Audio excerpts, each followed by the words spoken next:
God is with you. Hi there, kumusta ka?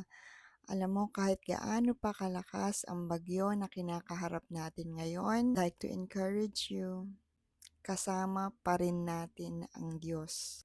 Maaring hindi natin naiintindihan kung bakit natin to kailangang pagdaanan. As Jesus said, "I do not realize now what I am doing, but later you will understand."